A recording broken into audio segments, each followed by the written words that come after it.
This story is fictional and for educational purposes only. My name is Harper. I am 33 years old. 5 years ago, I made a mistake. I married a man. I married him too fast.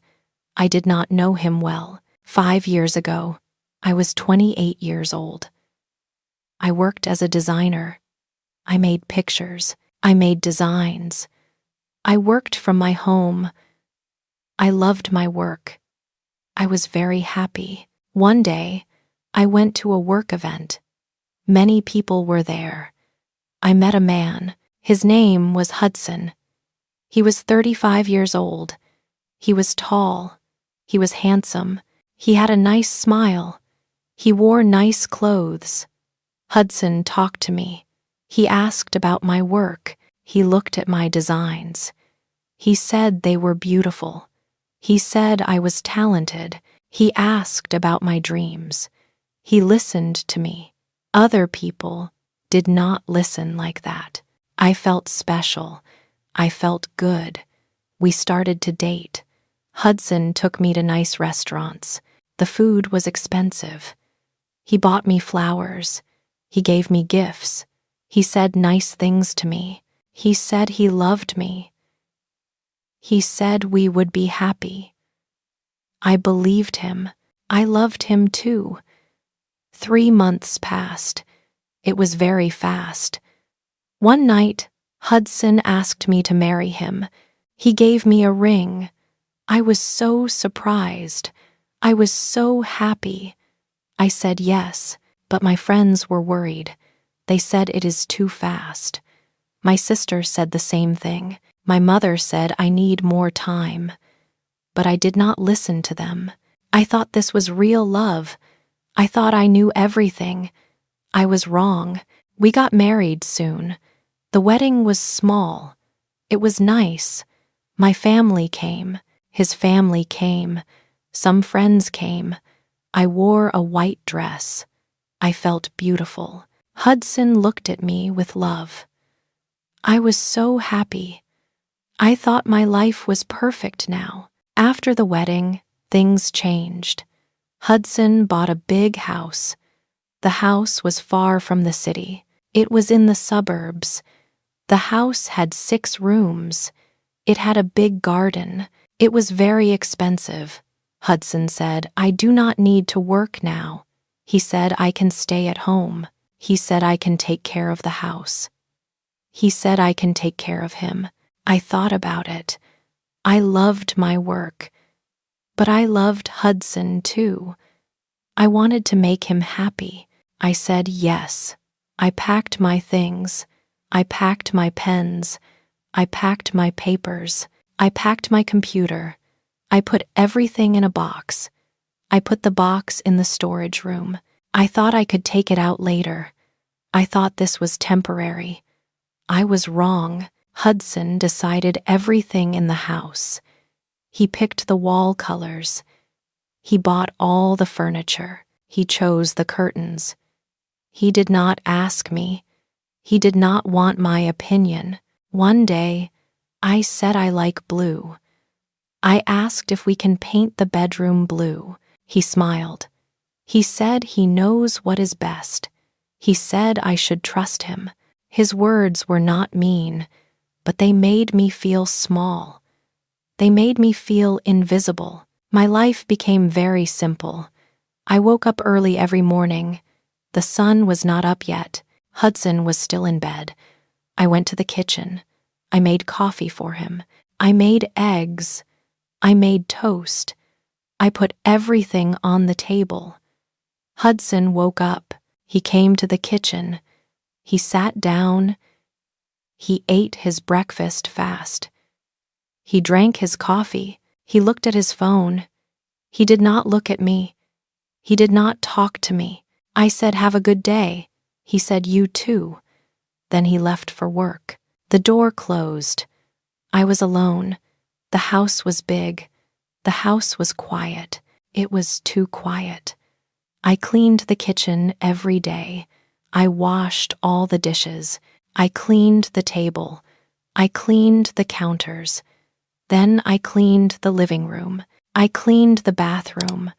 I made the beds. I did the laundry. I folded the clothes. I cleaned and cleaned.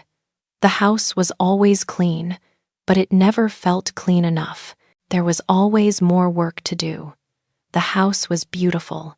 It had big windows. It had expensive furniture. Everything looked perfect, but the house was cold. It did not feel warm. It did not feel like home. It was his house. I just lived in it. After cleaning, I went to the store. I bought food for dinner. I bought vegetables. I bought meat.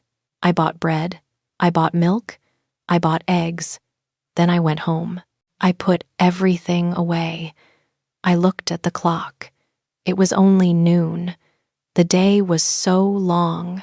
What could I do now? I sat on the couch. I looked around the big house. I felt so small. I felt lost. I turned on the TV. I watched a show, but I did not care about it. I was just waiting.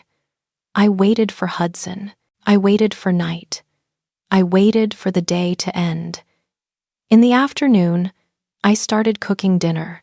I cooked nice food. I wanted Hudson to be happy. I set the table nice. I put out candles. I wanted us to talk. I wanted us to be close again, like before we got married. But Hudson always came home late. He was tired. He sat at the table. I brought the food.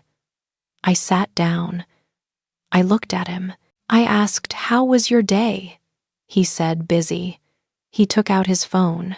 I asked, "What did you do today?" He said, "Work." He said, "Meetings." He looked at his phone. He did not look at me. We ate our food. We did not talk. The candles burned down. The food got cold. The silence was heavy. It filled the whole room. I felt like I could not breathe. Sometimes, Hudson turned on the TV. He watched TV while we ate. He looked at the screen. I looked at him. He did not see me. I was right there. But he did not see me. I was invisible. After dinner, he went to his office, or he watched more TV.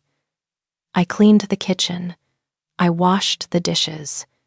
Then I sat alone. I tried to read a book. I looked at my phone, but I felt nothing. I was empty inside. This was my life now. Every single day was the same. I woke up. I made breakfast. I cleaned the house. I went to the store. I cooked dinner. I waited. I ate in silence. I cleaned again. I went to bed. Then I did it all again tomorrow. And the next day, and the next day, I tried to remember my old life, the life before Hudson. I was different then. I was happy then. I worked on my designs. I met my friends for coffee. I went to art shows. I went to the movies. I lived my life. Now I just existed. Day after day. I thought about my old apartment. It was small. It was just one room, but it was mine. I had my desk near the window. I drew there for hours. The sun came in. I felt alive there. I felt like myself. But that girl was gone now. I did not know where she went. One day, I cleaned the storage room. It was full of old boxes. I moved the boxes around. I threw some things away. Then I saw my box, my old box, the box with my design things. I stopped. My heart beat fast. I walked to the box. I touched it. There was dust on top. I opened the box slowly. Inside were my pens, my pencils, my markers, my old notebooks, my old drawings. I took out a pen. I held it. It felt strange in my hand. It felt like an old friend, but also like something from another life. I took out my old drawings. I looked at them one by one. They were good. They were creative. They were full of life. They were full of color. I looked at my name on them, Harper, but it did not feel like my name anymore. It felt like another person's name, a different Harper. I looked at the drawings more. I saw the girl who made them. That girl had dreams. That girl had passion. That girl had fire in her eyes. Where did she go? What happened to her? I sat on the floor. I held the drawings in my hands. Something broke inside me. Tears came to my eyes. I started to cry. I cried for that girl. I cried for the dreams I put away. I cried for the life I lost. I cried and cried. I took out a blank paper. I took a pen in my hand. I tried to draw something, anything. I put the pen on the paper, but nothing came out. My hand did not move right. My mind was empty. The creativity was gone. The fire was gone. I was not that person anymore. I put everything back in the box. I closed it. I put it back in the corner, but I could not forget it. It stayed in my mind, day and night. That box, that old life, that girl I used to be. Days passed. Weeks passed. I felt worse and worse every day. I felt like I was dying inside, slowly, very slowly, quietly. No one noticed, not even Hudson. Then one day, my friend Layla called me. Layla was my old friend. We worked together before I got married. We did not talk much anymore. I did not have time, or energy, or anything to say to anyone. Layla said hi. She said, "How are you?" Her voice was so happy. I said, "I am fine," but I was not fine. She said she has something for me. She said she has a small job. It is design work, a logo for a cafe. I can do it from home. It will not take much time. She asked if I want to do it. My heart jumped. Design work, real work, my work. I said yes. I said yes, I want to do it. Layla said great. She said she will send me all the details. She said it will be fun. She said like old times. When I hung up the phone, I felt something I did not feel in months. I felt excitement. I felt hope. I felt joy. For the first time in so long, I felt alive. I felt something other than emptiness. That evening, Hudson came home from work. I was happy. I had good news. I wanted to tell him. I waited for him at the door. He came in. I smiled at him. I said, "I have good news." He asked, "What is it?" He took off his coat. I said, "Layla called today. She has a job for me. Design work. I can do it from home. It will not take much time. I am so excited." Hudson stopped. He looked at me. His face changed. He asked, "Why do I need a job?" I said, "Because I love it. It is what I do. It is who I am. I am good at it." Hudson said, "I do not need to work." His voice was calm, but it was also cold. He said, "He gives me everything. I have this house. I have a car. I have money." He asked, "What do I need more money for?" I said, "It is not about money. It is about me, about what I love to do." He said, "But what will people think? His friends, his family, they will think he cannot take care of his wife. They will think he is not a good husband. They will think he is poor." I stared at him. I understood then. He was not worried about me. He was not worried about my happiness. He was worried about his image, about what other people thought, about how things looked to other people. I said, "This is not about you. This is about me, about my life." He said, "Everything I do affects him." He said, "We are married." He said, "I am his wife now." His wife. Not Harper, not a person with dreams, just his wife. His thing, his possession. I said quietly, "I want to do this job." He said no. The answer is no. He said no again. He walked away from me. He went to his office. He closed the door hard. I stood there in the hall. I felt something crack inside me. Something broke. Something changed forever. That night, I could not sleep at all. I thought about everything, about my life, about Hudson, about who I was before, about who I became, about who I wanted to be.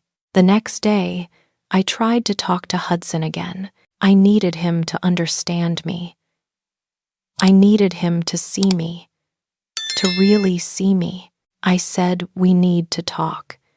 He asked about what? I said about us, about me, about how I feel every day. He made a sound, a tired sound. He said, "Okay." He said, "Talk then." We sat in the living room. I took a deep breath. I was scared, but I needed to say it. I said, "I feel invisible. I feel like I am not here. I feel like I am disappearing every day." He looked confused. He asked, "What do I mean by that?" I said, "I lost myself. I am not me anymore.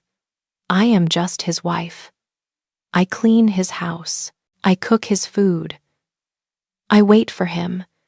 But I am not a person anymore. I am not Harper anymore." He said, "That is crazy." He said, "I have everything here." He said, "He gave me everything I need." I said, "He gave me things, a house, a car, money, things, but things are not enough. I need more than just things." He asked, "What more do I want?" His voice got loud now. He was frustrated.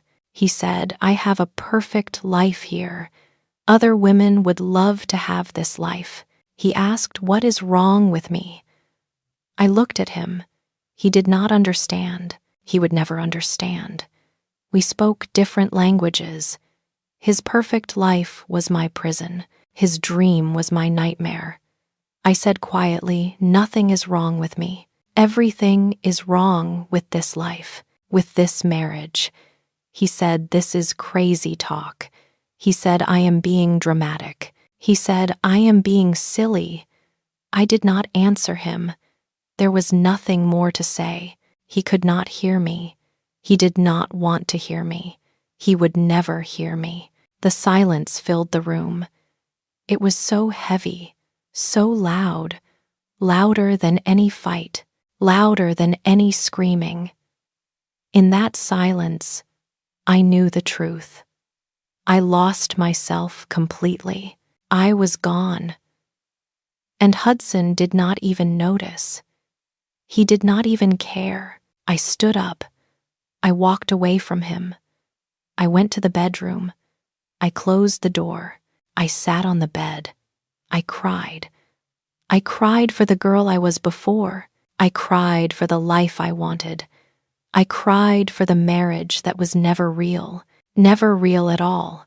But something else happened too. Something changed deep inside me. In that moment, I decided something. I decided I would not disappear. I would not be invisible anymore. I would find myself again. No matter what it took, I did not give up. After that night, I made my decision. I would take the job from Layla, but I would not tell Hudson about it. It would be my secret. my private thing, just for me.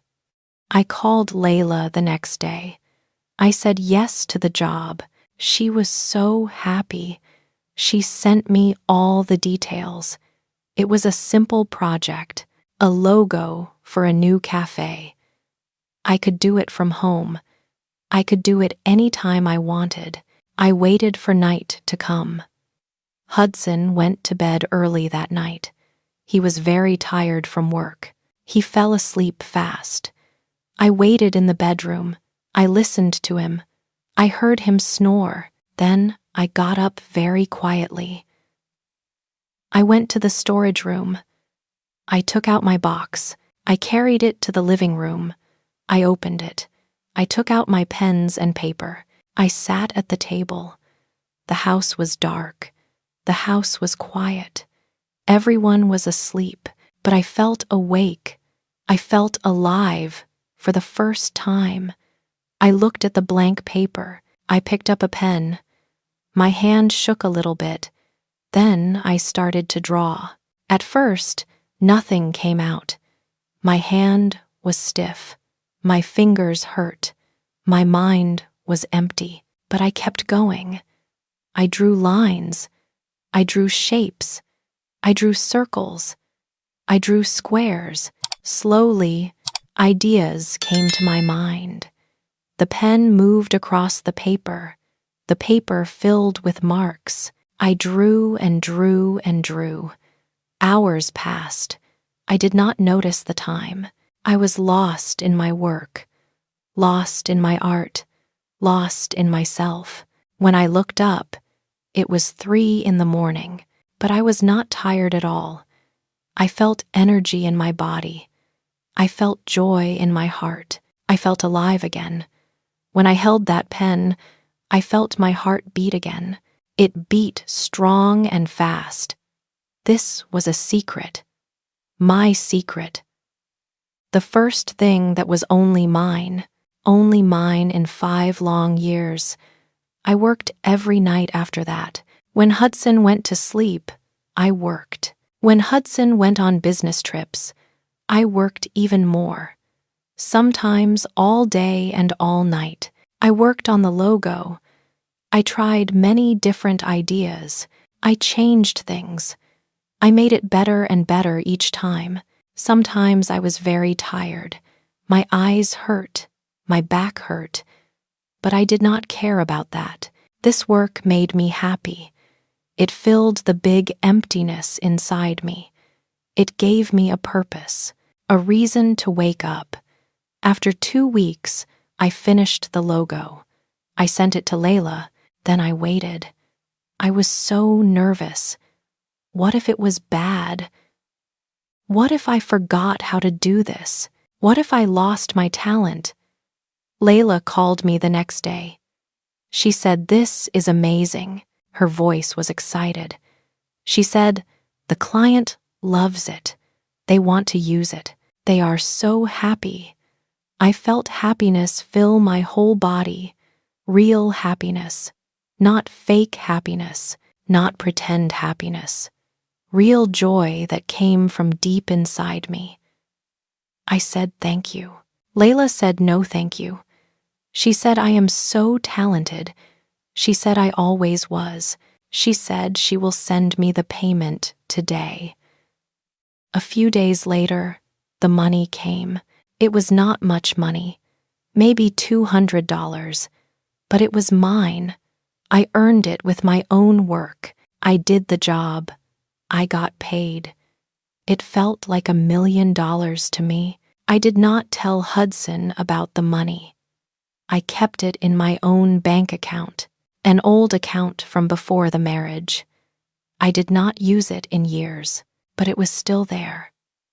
Still open, still mine. That money was my secret, my freedom, my proof that I could do this, proof that I was still me. Layla sent me more jobs after that.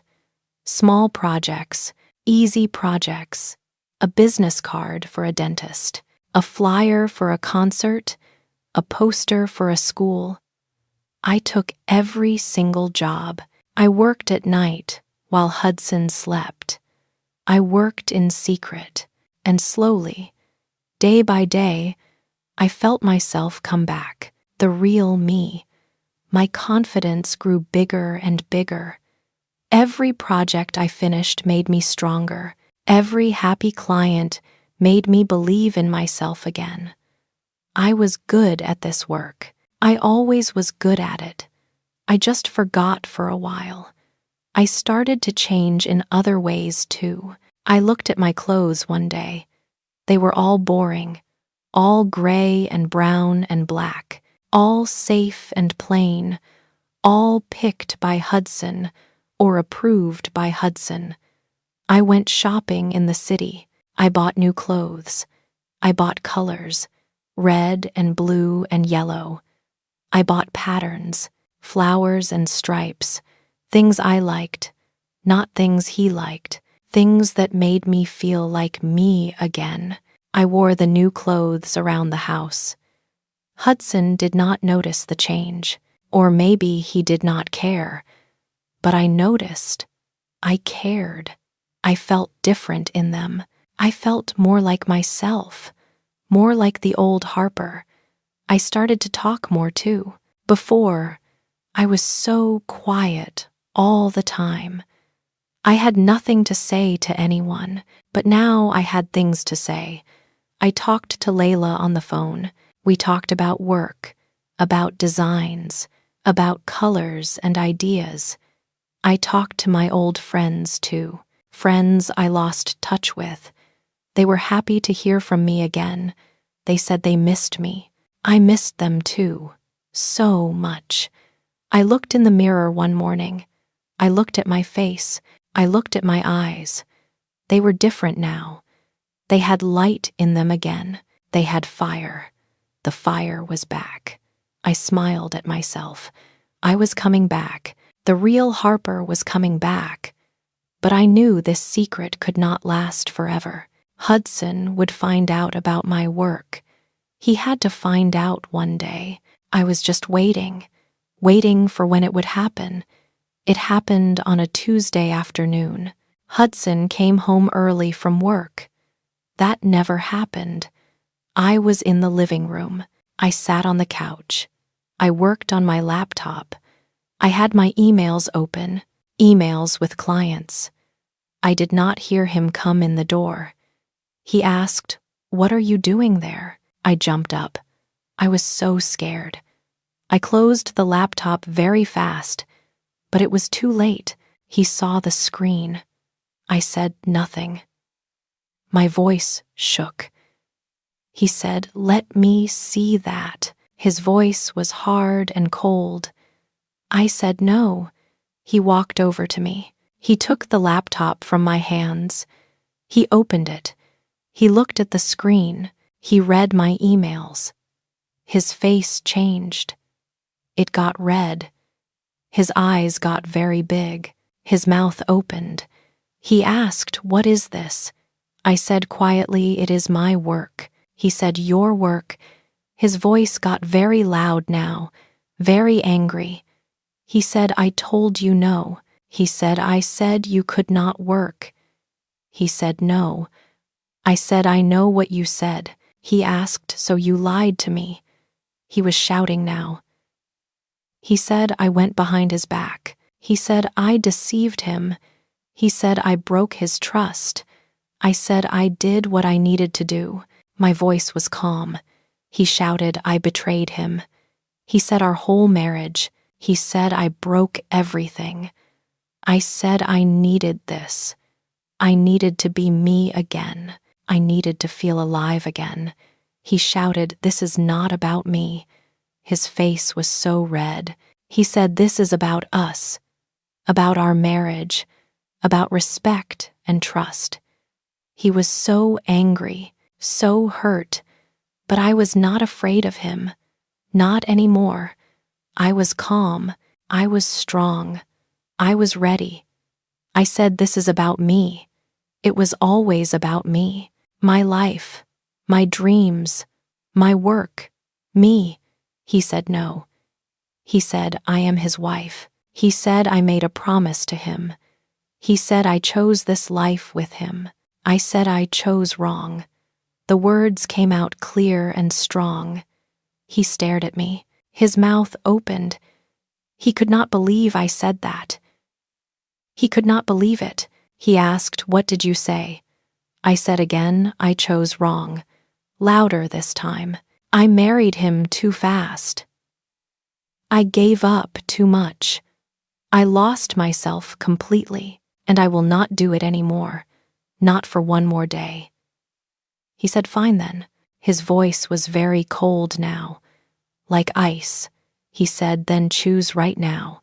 It is this silly hobby, or it is me. I must choose. I must choose right now, this second." I looked at him. I looked at this man. The man I married too fast. The man who was handsome and charming. The man who gave me a big, beautiful house, a beautiful cage. The man who never saw me. Not really. Not the real me. Never. And I said the words I needed to say, the words that would change my whole life. I said, "I choose me." Hudson's face went white. All the color left his face. He could not speak. He just stared at me. His mouth opened and closed. No words came out. Then he turned around. He walked away from me. He went to his office. He slammed the door so hard. The whole house shook. I sat back down on the couch. My hands shook. My whole body shook. But I was not sad. I was not scared. I was free. Finally free. That night, I packed my things. I took a big bag. I packed my clothes, my laptop, my pens and papers, all my design supplies, my important documents, my photos from before. I did not pack much. I did not need much from this house. In the morning, I wrote a note for Hudson. I kept it very simple, very short. I am leaving this house. I need to be myself. I am sorry. Goodbye, Harper. I left the note on the kitchen table. I picked up my bag. I walked to the door. I opened it. I walked out. I did not look back, not even once. I got in my car. I drove away from that big house, away from the suburbs, away from that life, back to the city, back to myself, back to me. I stayed with Layla for 2 weeks. She was so kind to me. She gave me her extra room. We talked every night. She helped me so much. Then I found my own apartment. It was very small. Just 1 bedroom, 1 tiny bathroom, a small kitchen, a small living room. But it had big windows. So much light came in. I could breathe there. I could breathe again. It was not fancy at all. The furniture was old. The paint was old too. But it was mine. My name was on the lease paper. My apartment, my home, my place. I put my desk near the window, right by the big window. I put my pens and papers there. I put my laptop there. This was my workspace now, my creative space, my special place, just for me. My new life was hard. I worked a lot. I did not have much money. I had to pay for everything alone, but I was very, very happy. I was free. I worked hard every day. Slowly, my business got better. I got more clients. I got more money. I also made new friends. We went out for coffee. We went to movies. It was my own life. 1 year passed. My life was very good. I had a good business. I had enough money. I was healthy. I was happy. Then one day, my phone rang. It was Hudson. I was very surprised. I answered the phone. I said hello. He said, "It is Hudson." His voice was quiet and soft. He asked, "Can we talk?" He told me he went to therapy. He said, "I understand now." He said, "I was very wrong." He said, "I controlled you." He said, "I am so sorry." I listened. I believed he was sorry. He asked, "Can I see you?" just to say sorry in person. I thought about it. I was strong now. I was not afraid. I said, "Okay, we can meet for coffee." A week later, I went to a cafe. I sat down. I waited for him. Hudson came into the cafe. He looked older. He looked tired. He saw me. He gave a small, sad smile. He came to my table. He said hi. I said hi. He sat down. He said, "You look very happy." I said, "Yes, I am happy now." We talked for a long time. He told me about his mistakes. He was very sorry. He said, "I understand now. I was selfish. I am so sorry." I listened. I believed him. I said, "Thank you." Then he asked, "Can we try again? Can we start over?" I was not sure. I said, "I do not know. I need time to think." He said, "I understand." He said, "I will wait for you." I told him things must be different. We must start new. And I will not stop my work. My work is important to me. He said, "I know." He said, "I promise." We finished our coffee. We left the cafe. Hudson asked, "Can I see you again?" I said, "Maybe. I will think about it." He walked away. I walked home to my apartment and my work. I do not know about the future with Hudson, but I know I am strong now. I am happy with my life. My dreams are important. I am free, and that is enough. If you enjoyed this story, please hit the like button and share it with your friends. Don't forget to subscribe to Teddy English Story for more great stories every week.